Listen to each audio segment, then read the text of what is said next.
Assalamualaikum warahmatullahi wabarakatuh. Nama saya Ritu Septiawan, mahasiswa Hubungan Internasional Angkatan 2016. Pada kesempatan kali ini saya akan mempresentasikan hasil penelitian saya yang berjudul Upaya India dalam mengatasi ancaman proyek China-Pakistan Economic Corridor atau yang disingkat CPEC pada masa pemerintahan Narendra Modi.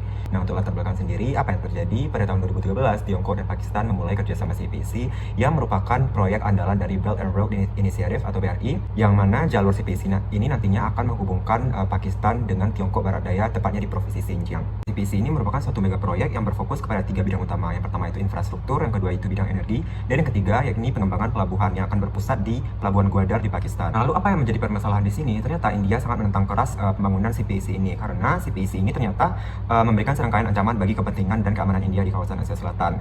Setidaknya ada 3 alasan yang mendorong oposisi India terhadap inisiatif CPEC ini. Yang terkait pertama itu permasalahan kedaulatan, yang kedua itu ancaman keamanan atas keberadaan militer Tiongkok di sekitar proyek yang sedang dibangun. Yang ketiga yaitu ancaman kebangkitan ekonomi Pakistan yang nantinya India takuti akan mengimbangi ekonomi India di kawasan Asia Selatan. India merupakan negara yang memiliki kepentingan untuk cenderung mempertahankan posisi dan perannya sebagai negara yang mendominasi kawasan. India telah melakukan berbagai upaya dalam mengatasi pembangunan proyek CPEC ini, tetapi upaya-upaya ini tetap saja mengalami tantangan dan permasalahan. Nah, meskipun demikian, tentu saja mengatasi ancaman CPEC tetap merupakan suatu hal yang tidak bisa diabaikan oleh India begitu saja, sebagaimana yang dikatakan oleh Perdana Menteri Narendra Modi kepada Tiongkok bahwa pembangunan proyek CPEC yang melanggar kedaulatan India merupakan sesuatu yang unacceptable bagi India. Untuk itu didapatlah pertanyaan penelitian, yakni bagaimana upaya India dalam mengatasi ancaman proyek CPEC pada masa pemerintahan Narendra Modi. Penelitian ini menggunakan conceptual framework dari Paul TV, yakni soft balancing. Nah, kemudian soft balancing ini dibagi oleh Robert A. Peck menjadi 4 kategori. Yang pertama itu territorial denial, yakni upaya negara menolak wilayahnya dipakai oleh negara lain dengan bentuk keperluan apapun. Yang kedua itu signal to resolve, yakni upaya suatu negara bersatu dengan negara lainnya dalam melakukan balancing kepada negara yang kuat. Nah, yang ketiga yaitu entangling diplomacy, merupakan suatu upaya yang digunakan oleh suatu negara kepada negara yang kuat dengan menggunakan cara yang diplomatis. Nah, yang keempat yakni economic strengthening, yakni upaya suatu negara bersatu dengan negara lainnya dengan cara meningkatkan dan menguatkan kemampuan ekonomi mereka. Dua yakni kepentingan India di kawasan Asia Selatan. Nah, memang salah satu ciri penting Asia Selatan ini adalah hubungan kekuatan yang asimetris yang diciptakan oleh dominasi India di berbagai aspek seperti aspek populasi, wilayah, ekonomi, dan militer. Nah, pada dasarnya India memang memiliki ambisi untuk menjadi penguasa regional. Secara geografis, India bukan hanya negara terbesar yang terletak di tengah-tengah kawasan, tetapi juga satu-satunya yang berbatasan langsung dengan semua negara di Asia Selatan kecuali Afghanistan. Hal ini memberikan India posisi istimewa di kawasan tersebut, sehingga dengan dominasi dan keuntungan letak strategisnya, India secara alami berperan sebagai pemimpin di kawasan tersebut. Namun ternyata kepemimpinan India ini seringkali ditolak dan ditentang oleh negara tetangga karena ukuran India yang besar dan potensi militernya yang tak tertandingi selalu menjadi sumber kekhawatiran di antara negara tetangganya. India sadar bahwa penggunaan hard power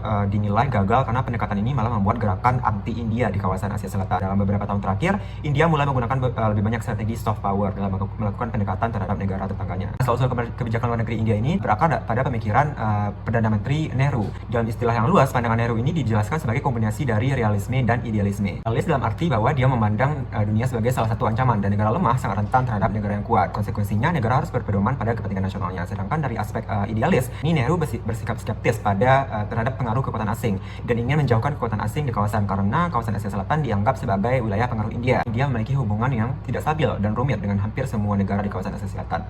Sejak kemerdekaannya pada tahun 1947, India telah melihat dirinya sebagai kekuatan regional utama di Asia Selatan. Oleh karena itu, India menggunakan berbagai cara politik, ekonomi, militer untuk campur tangan dalam konflik domestik negara tetangganya sendiri. Dan inilah yang memunculkan tren anti-India di kawasan. Lebih lagi, Pakistan menganggap India sebagai ancaman, yang mana hal ini merupakan salah satu faktor yang menopang persaingan, yang menyebabkan hubungan India dengan negara lain menjadi lebih kompleks dalam hal sentralitas. Nah, terlepas dari persaingan dan konflik ini, India tetap memegang kekuatan utama di kawasan Asia Selatan, sementara Pakistan selalu jauh lebih kecil dalam hal ukuran populasi, ekonomi, dan militer. Oleh karena itu, Pakistan membutuhkan dukungan dari negara lain untuk dapat bersaing dengan India. Nah, di sini masuklah Tiongkok yang merupakan negara yang sudah lama menjalin persahabatan dengan Pakistan. Nah, Modi sadar bahwa untuk dapat diakui sebagai pemimpin regional, India harus terlebih dahulu mendapat kepercayaan dari masing-masing negara tetangga. Kepercayaan inilah yang nantinya akan menjadi pegangan India untuk dapat menghalau pengaruh Tiongkok di kawasan. Baik, selanjutnya kita akan masuk pada pembahasan bab 3 yang membahas tentang proyek CPEC dan apa saja bentuk ancamannya terhadap negara India sendiri. CPEC merupakan bagian dari visi yang lebih luas untuk meningkatkan konektivitas antara Tiongkok dan negara-negara di 3 Asia, yakni Asia Selatan, Asia Barat, dan Asia Tengah. Nah, inisiatif ini akan membangun jaringan jalan raya, rel kereta api, jaringan pipa, pelabuhan, dan taman teknologi informasi di sepanjang rute. Pengerjaan proyek CPEC ini sendiri terdiri dari 4 tahap. Yang pertama itu tahap awal pada tahun 2015 sampai 2019. Sebagian besar skema yang berkaitan dengan kelistrikan. Yang kedua yaitu short term hingga 2022, yang kebanyakan terdiri dari dari proyek infrastruktur, pengembangan guadar, jaringan secara optik, dan proyek hidal serta pertambangan batubara. Mid-term hingga 2025 yang meliputi proyek jalur kereta api dan kawasan industri, dan terakhir long term pada hingga 2030 yang mencakup proyek besar seperti kawasan ekonomi khusus, pertanian, sektor jasa, dan lain-lain. Pengembangan pelabuhan guadar akan menjadi proyek vital dalam proyek CPIC ini karena ini akan sangat mempermudah dan menekan biaya transfer minyak daripada menggunakan jalur darat. Lalu apa saja bentuk-bentuk ancaman CPIC yang dikhawatirkan oleh India? Yang pertama itu ancaman pelanggaran kedaulatan India, karena koridor ekonomi tersebut melewati wilayah Gilgit-Baltistan di Pakistan Occupied Kashmir yang sebagian berada di bawah kendali wilayah Kashmir pada saat pemisahan. Nah, karena Kashmir adalah wilayah sekata yang diakui secara internasional antara India dan Pakistan, India berpendapat bahwa koridor ekonomi antara Pakistan dan Tiongkok melewati wilayah yang diklaim oleh India. Selain itu, India khawatir jika koridor CPIC berfungsi melalui Gilgit-Baltistan, maka hal tersebut secara tidak langsung akan berpotensi menginternasionalisasikan isu sengketa di Kashmir. Selanjutnya, India juga dikhawatirkan karena kehadiran militer Tiongkok yang ditempatkan di Pakistan sejak pembangunan koridor dimulai, seperti Tentara Pembebasan Rakyat yang telah mengerahkan hampir 30.000 tentara untuk mengamankan proyek CPIC ini. Selain itu, Tiongkok juga telah memasuk 8 kapal selam diesel ke Angkatan Laut Pakistan.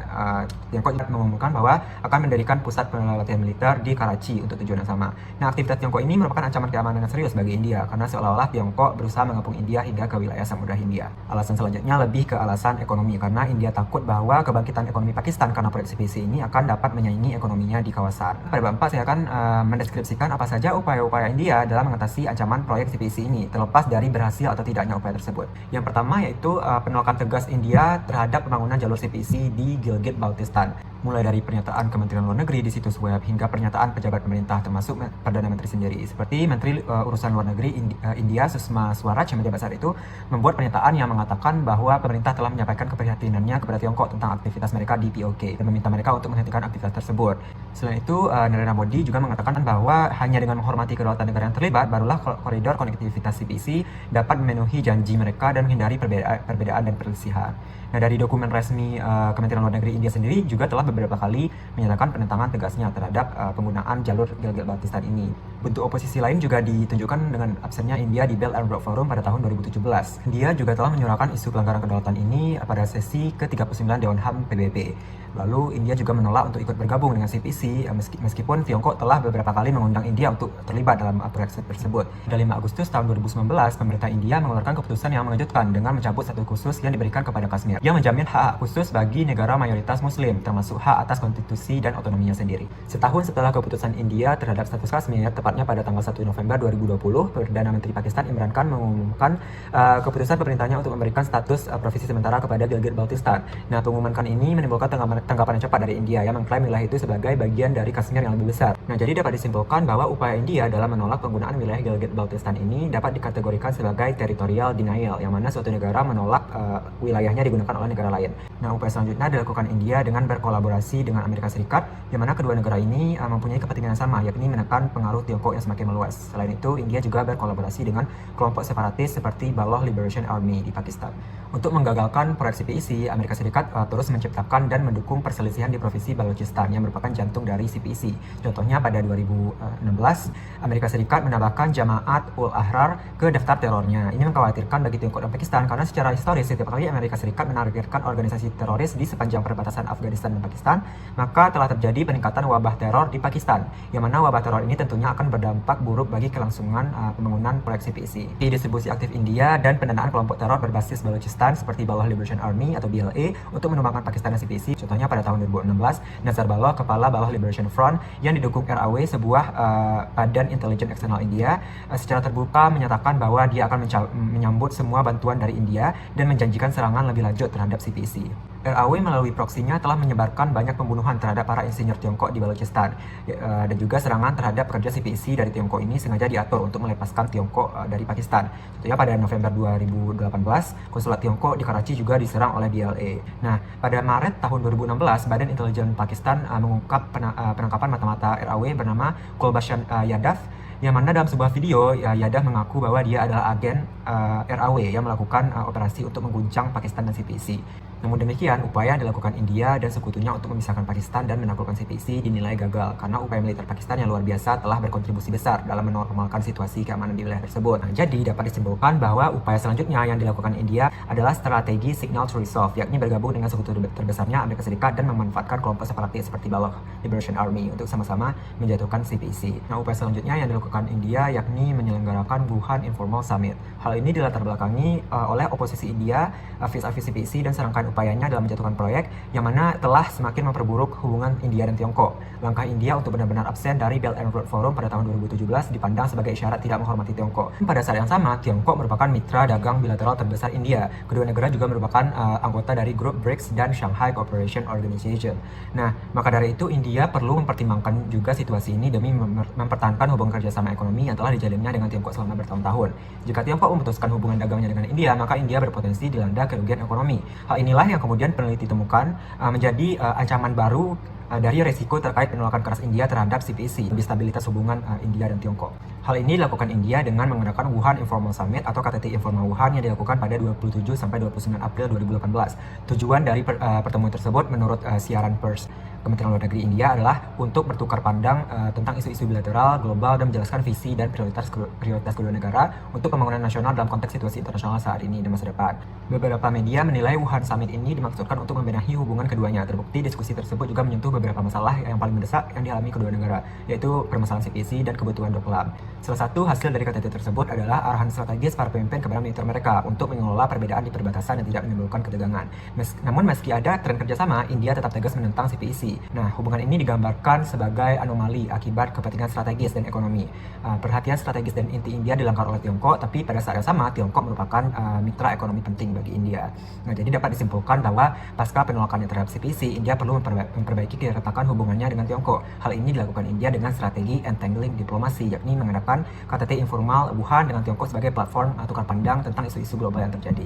Nah, setelah memperbaiki hubungannya dengan Tiongkok melalui KTT Wuhan, maka India perlu mencari upaya yang terkesan tidak ofensif dalam mengatasi ancaman CPC. Hal ini dilakukan India dengan menanamkan investasi dan membangun konektivitas ekonomi. Yang pertama yaitu pembentukan Asia Africa Growth Corridor atau yang disingkat AAGC, yang merupakan upaya untuk mempersiapkan rencana pembangunan yang menghubungkan dua benua, yakni Asia dan Afrika. Nah, AAGC ini diharapkan nantinya akan menjaga kemakmuran rakyat Afrika dan Asia dengan fokus di pertanian, infrastruktur yang berkualitas, dan pembangunan berkelanjutan di bawah naungannya. Kemitraan India-Jepang ini didasarkan atas prinsip umum yang telah dibangun di atas isu-isu seperti demokrasi, penghormatan terhadap kedaulatan nasional, penghormatan terhadap hukum internasional, dan peningkatan infrastruktur serta konektivitas di Indo-Pasifik. Nah, poin-poin ini dapat dipahami sebagai bagian dari soft balancing India-Jepang terhadap strategi Tiongkok, karena India dan Jepang telah membangun kemitraan untuk mengelola ekspansi Tiongkok di seluruh wilayah Asia. Namun AAGC ini dinilai belum efektif karena belum memiliki pedoman yang jelas. Selain itu, Tiongkok menjadi tantangan terbesar dalam kerjasama AAGC ini, karena Tiongkok merupakan mitra dagang terbesar Afrika dan juga sumber ekspor terbesarnya. Yang kedua, India menanamkan investasi untuk pengembangan pelabuhan Chahabar di Iran. Dan menurut media Tiongkok, hal ini dilatar belakangi untuk melawan keberhasilan pelabuhan Gwadar. Karena India mulai berinvestasi di Chahabar pada tahun 2016, hanya setahun setelah perjanjian CPC ditandatangani. Nah, melalui pelabuhan ini, India ingin mengakses Asia Tengah yang kaya akan sumber daya. Nah, proyek pelabuhan Chahabar juga penting bagi ambisi geostrategis India yang bertujuan untuk membatasi kerjasama Tiongkok-Pakistan sambil memperluas pengaruh India di luar Asia Selatan. Meskipun demikian, minat dan perkembangan pelabuhan Chahabar ini mendapatkan serangkaian tantangan dan kebuntuan. Pembuat kebijakan India harus dapat menyeimbangkan kepentingan geostrategisnya dan dengan hubungannya dengan Amerika Serikat, karena Amerika Serikat menganggap Iran sebagai negara berbahaya. Selain itu, Donald Trump memberlakukan kembali sanksi terhadap Iran dan otomatis akan semakin sulit bagi India untuk terus berinvestasi di Chahabar ini. Ketiga, yakni pembentukan International North-South Transport Corridor atau yang disingkat INSTC. Nah, sebenarnya INSTC ini telah dinegosiasikan pertama kali pada tahun 2000, namun mulai efektif kembali pada tahun 2015, dan ini diinisiasi oleh Rusia, Iran, dan India untuk membangun jaringan kesepakatan transportasi yang menghubungkan Samudra Hindia dan Teluk Persia dengan Laut Kaspia guna meningkatkan perdagangan dengan Eropa Utara melalui Rusia menggunakan pelabuhan St. Petersburg. INSTC merupakan kunci rencana strategis India untuk konektivitas politik dan ekonomi regional, dan beberapa fitur yang menandakan pentingnya proyek ini, diantaranya rute INSTC akan menurunkan waktu pengangkutan hingga 40% dan biaya hingga 30% dibandingkan dengan rute tradisional dari India ke Rusia melewati Lautan Suez. Implementasi awal dan keberhasilan proyek ITC adalah terwujudnya kepentingan India karena integrasi ekonomi dengan ruang yang kurang terhubung adalah salah satu tantangan penting dari kebijakan luar negeri India. Untuk itu, membangun kembali konektivitas adalah pilar utamanya. Namun ada sejumlah tantangan dan lingkungan yang sangat kompetitif yang harus dinavigasi oleh India, mengingat faktor-faktor seperti kebangkitan Tiongkok, pemanasan hubungan Tiongkok dan Iran, meningkatkan kompleksitas India sendiri. Jadi dapat disimpulkan bahwa upaya-upaya India melalui kerjasama ekonomi di atas dapat dikategorikan sebagai economic strengthening, yakni bersatu dengan negara lainnya untuk melakukan balancing kepada Tiongkok dan CPC, dengan cara menguatkan dan meningkatkan kemampuan ekonomi mereka melalui pembangunan koridor ekonomi dan investasi. Dan berikut peneliti telah merangkum upaya-upaya yang dilakukan India dalam mengatasi ancaman proyek CPC ke dalam bentuk online tabel. Pada kesimpulan bisa dilihat di slide. Baiklah, sekian presentasi dari hasil penelitian saya. Mohon maaf jika ada kekurangan. Saya ucapkan assalamualaikum warahmatullahi wabarakatuh.